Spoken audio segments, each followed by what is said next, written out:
que azosala na ye mosala ya kosunga alors lokwa asungi asengi mpe maladi asunga ye mais wana eza mosala te parce que domaine yango moninga na lobi tozobana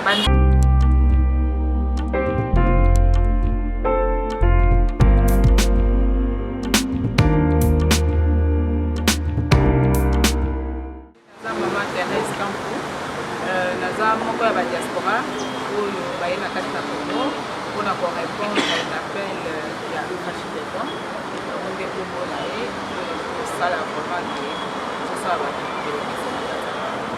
Ok, merci mingi maman toyebi ke bato mingi bautaka poto bayaka na baprojet moko to na baassociation moko mpona kosoutenir président de la République projet nini to eloko nini oyo ye nango mpona kosoutenir Fachi Beton le président de la République.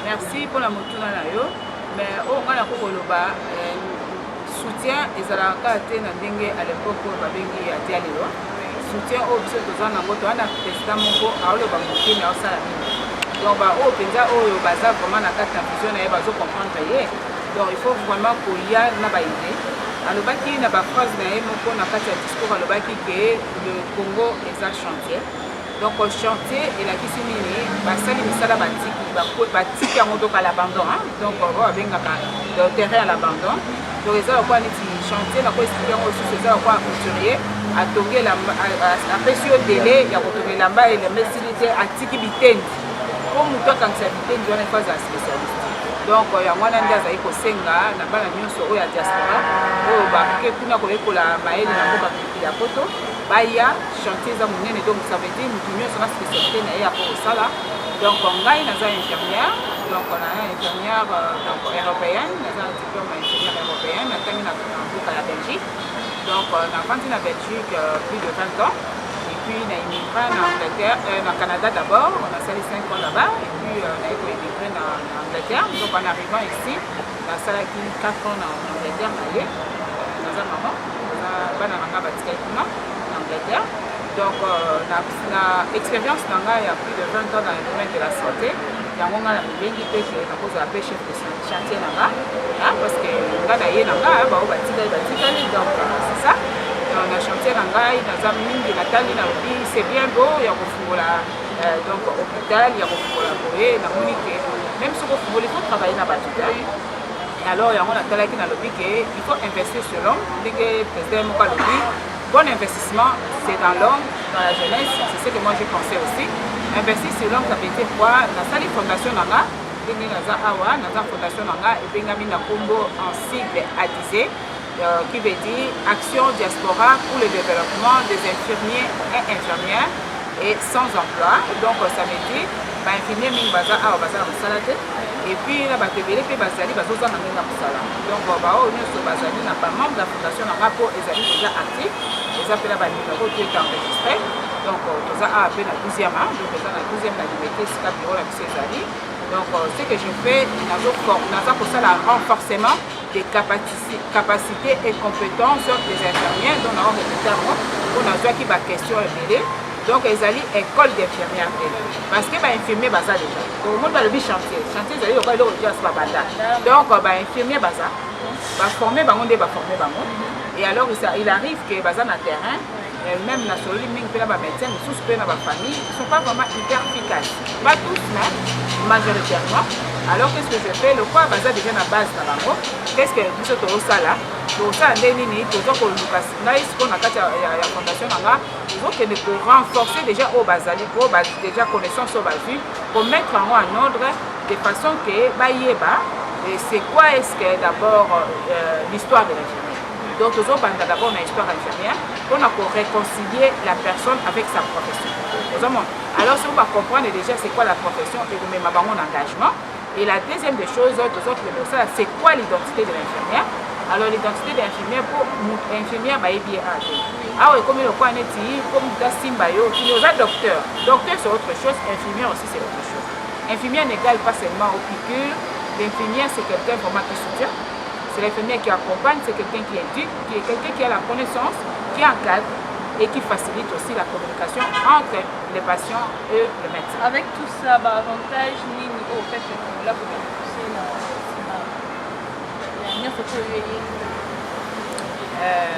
motuna no eza kitoko motuna no eza bien eloko esekisi ngai bien que lobi motuna eza bien naseki motuna te naseki mo avantage parce que na minute au congolais azanga na besoin de avantage là soki oyebi bala nyonso ya mikila po to baolanda soki oyebi langage ya congolais ntango alobi avantage eza likambo ya libumu donc avantage soki congolais alobi no avantage eza libumu eza nini salaire en fait c'est vrai ici navandi na bainfirmière oyo baza na fondation na nga nazoyoka bango nakeli naza mpe na bavisite mpe nasali na bacentre médicaux mpe mwa mingi nalukaki mingi mpe ya bacoin reculé c'est là que okokende découvrir la vérité natambolaki mingi bakota bamasine banzele tout ça là na bakingasani natamboli na bapinani wana vraiment c'est vraiment déplorable infirmière aza na salaire te ozomona infirmière aza na bona identité tala na salaire te même pas corps aza quoi bénévolat moi j'appelle ça bénévolat dans le sens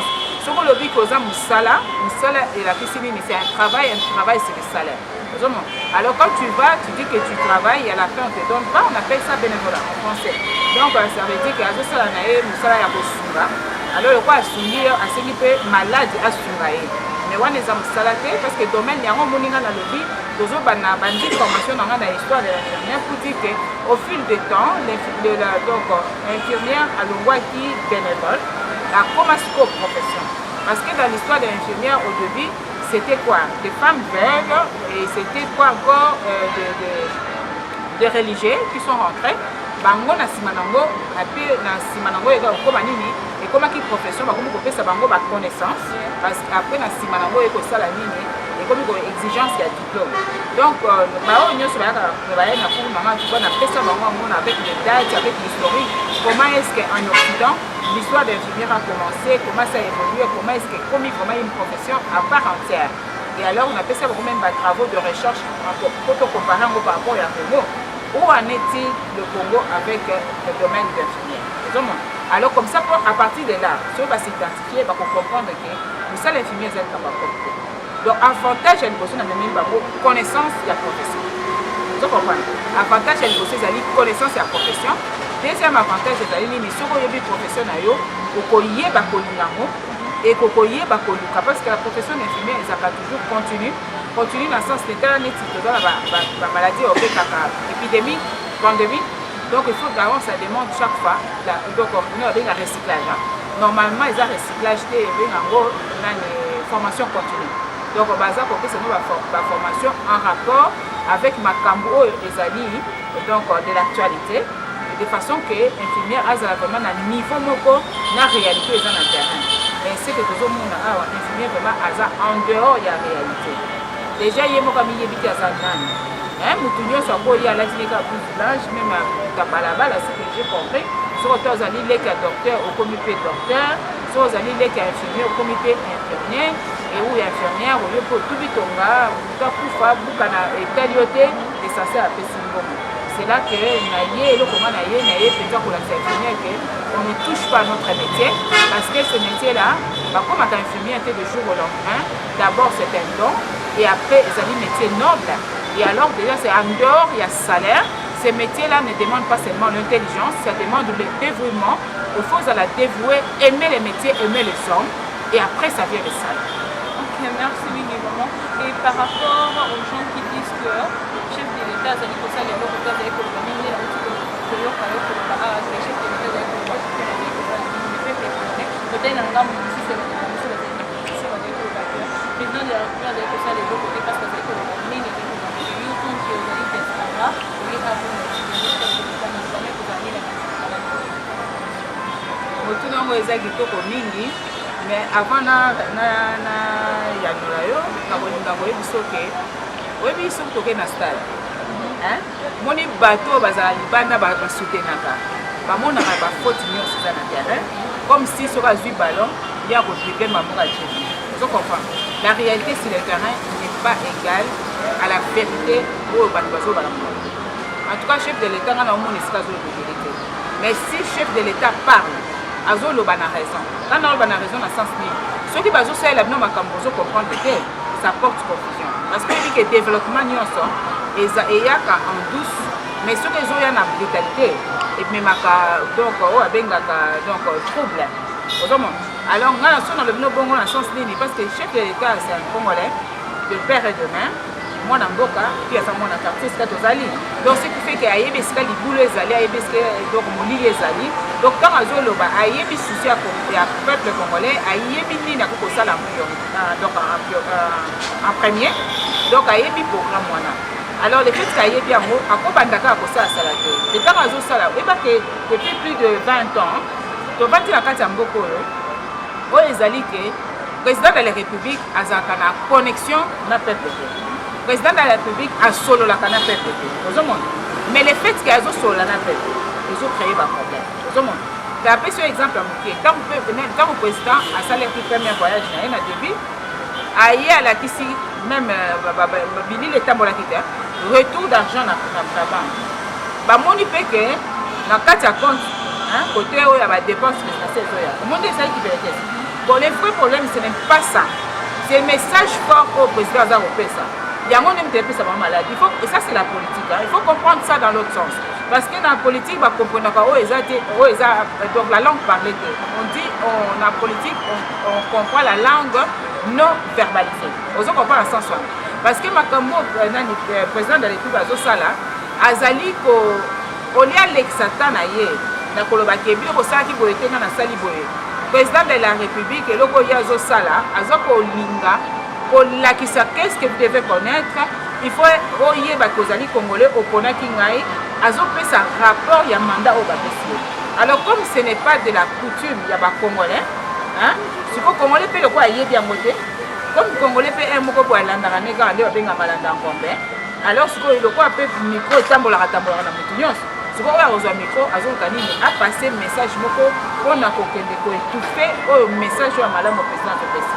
Parce que le président de le président de l'engagement, ils allaient approcher les allaient Congo. Donc ce qui est vrai, partout il faut qu'ils donnent de compte. Il y a de compte à rendre avec la population. Parce que Bango va l'inga kolobate. Pourquoi bazo le battre parce que comme ta bango wana bazo bomba, même si soit sali voyage, eux ils ont coûté même si ba 10 000 francs, bango ba bakisi ba 0 na 6. Vous comprenez? Alors ce que tant que président azo que papier si montant na paye à 10 000 là-bas ba 0 na 6. Avec idée que ça le quoi biso. Mais tant que président qui a utilisé à zongi si o eleki, alors bien que mito azo bebisa biso azo sopa biso. Et juste ça. Merci maman. Mais comment vous avez dérangé peuple congolais avant que le président de la République que le président de la République mais comme vous êtes là au la carte démocratique comme va éviter aussi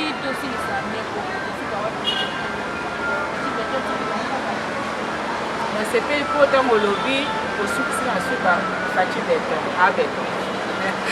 béton il dit que béton tant qu'on va ça là ils ont attend il faut couler le temps de Kauka et puis Evanda les Akalabatina Moulaï mais yango moni nazo lo baté nazo ngeli lisusu eza parole nanga été ezapé donc ngai nde nazo lo bango mais ezali phrase oyo président moka etikizaki alobaki yango bien que toza na kati ya mboka oyo chantier eza monene mais ntango chantier ezali azwi mboka moko te ke etikalaki na bamakambo eza organisé atiki akuti mboka les gens étaient impayés plus de 10 ans plus de 5 ans plus de 3 ans même 2 mois 4 mois et pourtant le gouvernement ezalaki mais alors notre président Fachi ntango azwi yango azali pour résoudre des choses en fonction il y a priorité en fonction des urgences au moins la image moko elekaki notre image oyo babengi yango ke babengi miracle de Saba oyo mwasi wana abimaki alandi oyo ba système oyo mwasi oyo alandaki Jésus asimbi ye na loboko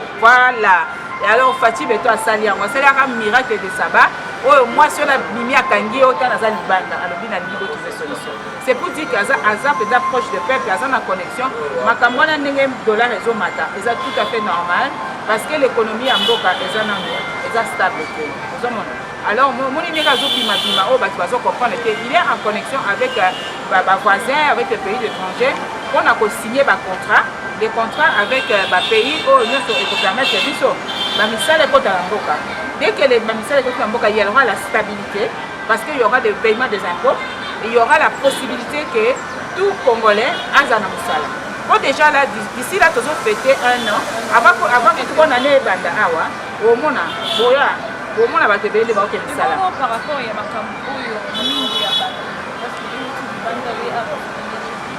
mais tu sais comment on a mis à battre parce que ah on a fait un peu par exemple mais quand on est le président de la République à battre ah il y a un bon on a fait un peu par exemple la paix je bazo dinga kufuta ba tax côté que ça même que faut ba il y a ko ba ba likamna lo ba ezali na batu kaka ya mboka na biso bana mboka ba ko ndi bazali ko protéger ba motuno lo eza bien. Non seulement bien, je pense qu'ils ont mérité mention d'excellence. Tout simplement, avant de répondre à le peuple congolais a avec un canne. Et puis avec les 100 cannes, ils ont quoi joué mais avec la canne, déjà quelque chose déjà avancé. Donc ça veut dire quoi? On a matérialisé l'ICC et l'Axini. Congolais à Maël.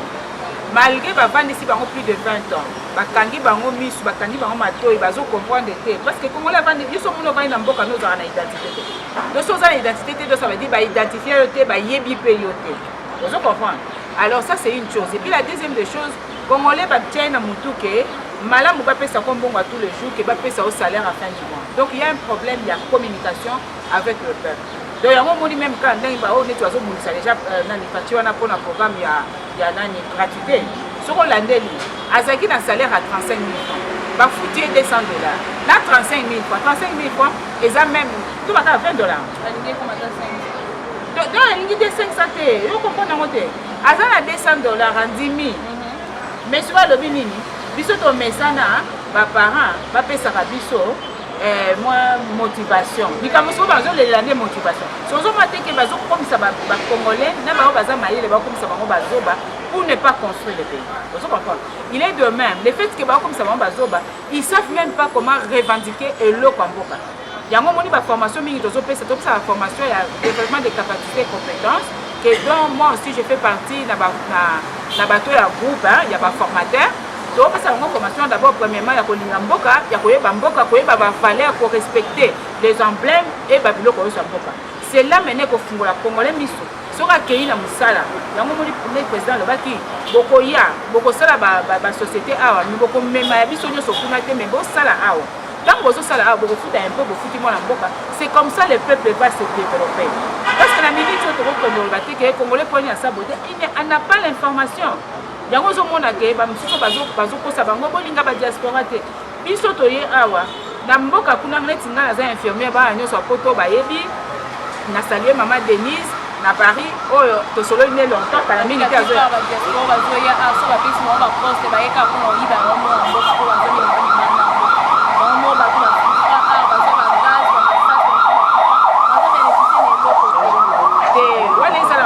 débat polémique, hein? Ça c'est que je vais vous dire sincèrement.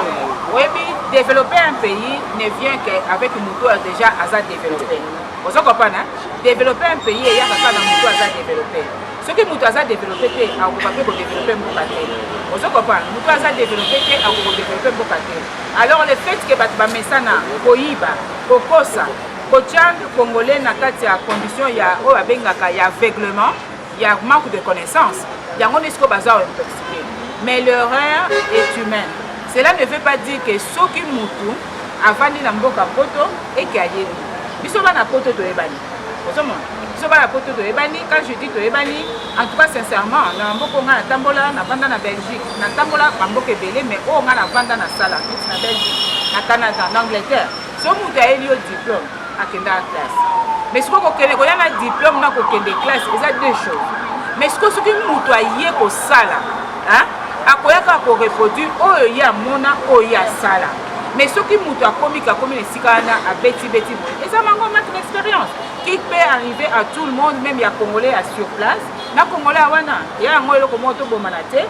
Et ça quoi net ce qui moutou azana il donc azana il comment inexpérimenté et allez azana na besoin ya oyo azana expérience asime na le boko to passer to abiso bana mboka pour pouvoir oyo et ça pendant benga pouvoir béton eza pa tocha beto ya bana mboka mwana mboka nyonso aya moto azoba aza te mpona poto même moto ya liboma soki bapesi ye kisi bastabilize bandi oyebisi eke akenda kotika ata batembe na kwana ozo comprendre na makambo na viva yango wana mais alors mwana mboka oyo asali buzoba kasho ezali bakotisi ye ezali centre de rééducation ozo comprendre ala comprendre makambo tobendi ye il faut obongisa punition tokopesa yango wana bongisa cha makambo oyo tokutaki na poto oyo mundela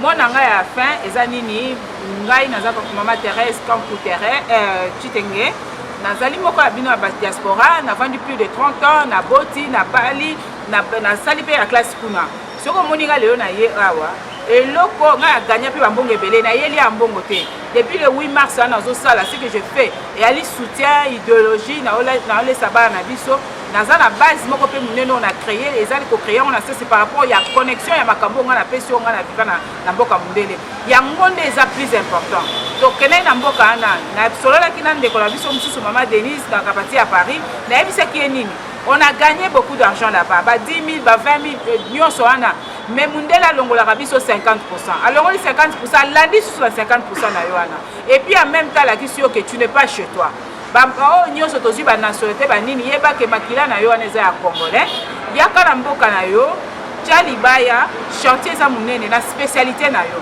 ngai nazobenga spécialement baoyo bazali na kati ya programme ya santé bainfirmier surtout les infirmières autonomes oyo bainfirmier tobenga autonome na français chez les français na Belgique babenga ngo infirmier indépendant je suis parmi les autres oyo mpe azalaki infirmière indépendante là-bas nasengi bino boya awa to développer domaine ya santé à soins à domicile tokomona kala mingi te tokosala sortie moko sur le terrain mpona komona bana mboka nde baza kokufa par manque de connaissance par manque de prise en charge comme il faut et kodiminuer charge ya kotindaka bambongo ya koboma bibembe ya kokunda bibembe plutôt ya kokende kotinda basoins médicaux parce que c'est très important de prendre en charge sa famille et aussi la population. Numéro nangai ezali 085